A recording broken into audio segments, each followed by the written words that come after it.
Today, I'm going to give you a blueprint for your success in civil service exam. Yes, you heard me right. I'm Tharun.V.Bhatt, Assistant Professor of Political Science as well as coach for civil service exams at Universal Group of Institutions, Bangalore. So without much further ado, let's get into the topic. So what is this blueprint for your success in civil service exam? What am I referring to? See, before moving into what is this blueprint, first let us try and understand why is a blueprint important in the first place. Alright, why is the blueprint important? It provides a proper structure for your civil service preparation. See, you're trying to venture into something which is so long, isn't it? If it is so long, then you will have to have a blueprint or a mental map without which you're gonna struggle.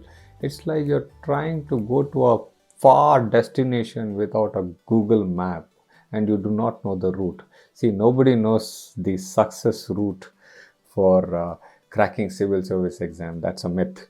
Everybody invent their own path, but everybody who have invented their own path have one thing in common, and that one thing in common is nothing but the blueprint. And that blueprint is what I'm going to reveal today. It is supposed to be available openly in all the top coaching institutes platform, but I wonder why it is not publicized to a large extent. So I'm gonna take the initiative to give it to you, and I hope you watch this video till the end and take benefit of this. So this blueprint helps you stay focused and not get lost during the long preparatory phase. It's a long journey, right? So you should not be losing focus. This is the problem with almost all the students that I have coached for the last 4 years or so. And also, it channelizes your energy. See, you have a very limited energy, you agree with me? And that limited energy, you got to distribute it to your friends, to your family, to your own self, to your mental health, to your physical health, to your hobby, and then of course your goal. So this distribution happens in a very, very organic manner, and that helps you stay focused all the time, and also that helps you enjoy your preparatory phase, and it naturally boosts your confidence. With confidence comes a sense of completion.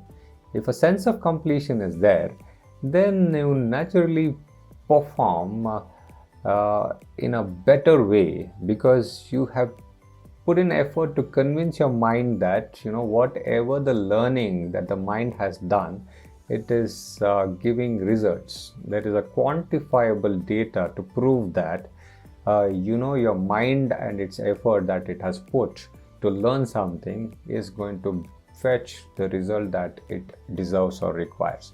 So your mind is going to be fresh all the time, and it's going to cooperate with you more and more, and you become more and more creative in your learning process. So this is the advantage of my blueprint. So what is a blueprint is the next big thing that we need to know.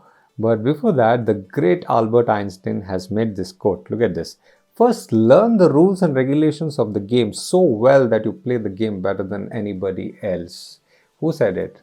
Albert Einstein has said it, though there are no documentary evidences for it, but still it is relevant today and to this discussion. See, you're trying to venture into civil service. If you're entering into civil service, first you've got to learn the rules and regulations of the civil service, and only then you will be able to ace in that particular game called civil service, isn't it? So that is what I'm going to help you with. Alright, moving further. So what is the blueprint that I'm referring to? The blueprint is nothing but the Indian Constitution itself. Now hold on, you might be saying that how can the lengthiest and the bulkiest constitution in the world be the blueprint for my civil service preparation? Please have patience, watch till the end, and you will get answers to all your queries. Alright. See, the lengthiest and the bulkiest constitution in the world is Indian Constitution, alright. But there's a catch to it, and that catch, I am utilizing it as the blueprint, alright. The original text had 395 articles and 22 parts and 8 schedules. And if that was not enough, in 2024, we have already made 106 amendments to Indian Constitution, and then that makes it even more bulkier, 448 articles today, and you have 22 parts and 4 subparts in Indian Constitution. Let me use the laser pointer for you. So 448 articles as on 2024, 22 parts and 4 subparts and 12 schedules make up the Indian Constitution. So this is the crux of the story. This is the blueprint that I am referring to. Now, how do we learn and understand this blueprint? This is where I step in. All right, moving further. So what is a constitution? Let us try and understand that. See, constitution is a legally sanctified document that serves as the fundamental law of a country, setting forth the principles, rules and frameworks of governance. So it sets forth the principles, rules and frameworks, and it gives the structure for this system called India. So you have everything that is covered in the Indian Constitution itself. So if you develop a constitutional mind, it is naturally going to act as a framework or a blueprint. That is what my point is. All right. It defines the structure of the state. So you will know your state and its structure in its entirety. The rights and duties of citizens. See, you as a citizen, what are your rights? Who are you in the first place? That is the first question to be answered, right? We will answer that as well. The key characteristic of Indian Constitution is that it is the supreme authority over other laws of the country. So it is the supreme authority. So you got to know the supreme authority in its entirety, isn't it? So how do we know? How do we understand? And how do we make a blueprint out of this? That is all what I am trying to give you as a new input. All right. So moving further, everything that you want to understand about your system is covered as parts and subparts of the Constitution, which acts like a framework. You are a civil service aspirant, which means that you want to be an active part of the state and its system, isn't it? You're trying to enter into the state and its system as a civil servant. So you got to know the Indian state in its entirety with a fine blueprint, right? Learn the fundamental law, rules and regulations with proper understanding of its structure. That's what is the crucial part of your preparation, and that's what UPSC also expects from you. Structure is obtained through parts and subparts of the Indian Constitution, and this is the blueprint that I am referring to. All right, moving further. So these are the parts of Indian Constitution and articles related to it. This is the starting point, and the blueprint looks like this. All right. Part 1 of Indian Constitution talks about where are you. That means where are you living at this point of time. Where are you living? You are living in a state called India. So what is this state made up of? It is made up of union and its territories. So how many states are there in this Indian Union? There are 28 states. And how many union territories are there? There are 8 union territories. Where is this information coming from? Where is the relevancy here? The relevancy here is part 1 and schedule 1 of Indian Constitution. All right, that's about part 1. And then part 2 talks about who are you. First of all, you should ask the question about what is the identity for you as a piece of life, isn't it? If you're a piece of life, what is the identity that you have? The biggest identity that you have has been given by the Indian Constitution itself, and that is nothing but the Indian citizenship. Suppose you strip yourself of Indian citizenship, your life has no meaning. You can be killed at any given point of time unless and until you get a foreign citizenship. That's a different story altogether. But if you are trying to live in India with no Indian citizenship, there is no guarantee that you will live the next moment. Anybody can kill you, isn't it? So that is the importance of citizenship, and that is given in part 2 of Indian Constitution. So what is part 3? Okay, now that there is a lot of worthiness attached to your life, then what are you going to do with this worthy life that has been granted to you by the Indian Constitution? How are you going to achieve it? What more can you get from the Indian state for you to live well in your life? That is given in part 3 of Indian Constitution, which is nothing but the fundamental rights. All right.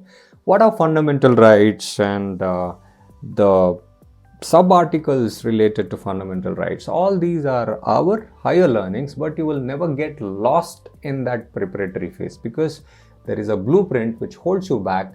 That is part 3 of Indian Constitution, which is nothing but part 3, fundamental rights. And then part 4 talks about social rights. Once you have your fundamental rights, the governments were given as directives by the framers of Indian Constitution to follow something as social rights in their policies, so that we people who are living in this country are able to enjoy a better societal organization. So what are these directive principles of state policies? Our further classes are coming up in our further classes, and we will do it in an organized manner. So 4 parts of Indian Constitution is completed, and then there was an addition in the year 1976 through a 42nd Amendment Act to Indian Constitution, and that talks about